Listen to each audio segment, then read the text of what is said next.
چونکہ اسی طرح صوبائی حکومت نے سندھ کی حکومت نے اربوں روپے خرچ کیے ہیں، اور ان کے پی ڈی ایم اے نے، پھر بلوچستان کی حکومت نے، پنجاب کی اور کے پی کی حکومتوں نے، ہم نے مل کر، میں سمجھتا ہوں کہ اس میں کوئی ذرا بھی اس میں ملمہ کاری یا کوئی ایسی بات نہیں جس کو آدمی نہ کہہ سکے کہ 100 ارب روپے سے بڑھ کے وفاق صوبوں نے خرچ کیا ہے۔ لیکن لاکھوں لوگ آج سردی میں ٹھٹر رہے ہیں بلوچستان کے سنگلاق پہاڑوں میں، اور کے پی کے برف پوش پہاڑوں پہ، اور سندھ کے میران کی وادیوں میں۔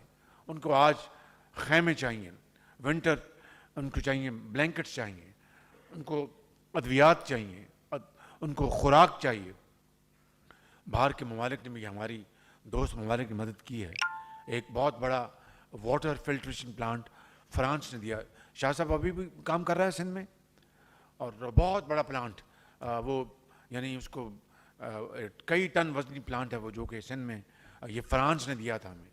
اسی طرح یو اے ای نے، سعودی عربیہ نے، قطر نے، اور دوست ممالک کے برطانیہ نے، امریکہ نے، چائنا نے اور دوسرے ممالک نے بہت مدد کی۔ لیکن یہ اتنی بڑی تباہی ہوئی تھی کہ جس کا اندازہ لگانا کوئی آسان کام نہیں۔ 30 ارب ڈالر کے نقصانات ہوئے ہیں۔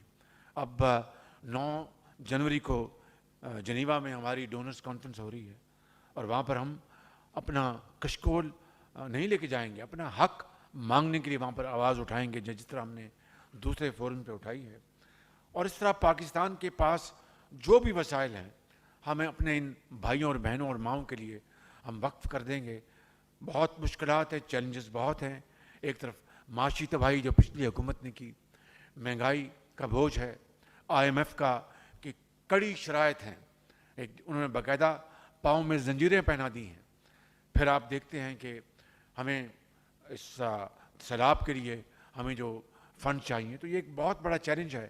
لیکن ہمت ہارنے کا سوال نہیں پیدا ہوتا۔ اس مالک جس کے قبضے میں ہماری جان ہے، انشاءاللہ اس کی مدد اور نصرت سے ہم مل کر یہ مخلوط حکومت ہم کام کر رہی ہے، اور انشاءاللہ عوام کے دکھوں کو ہم مزید کم کریں گے۔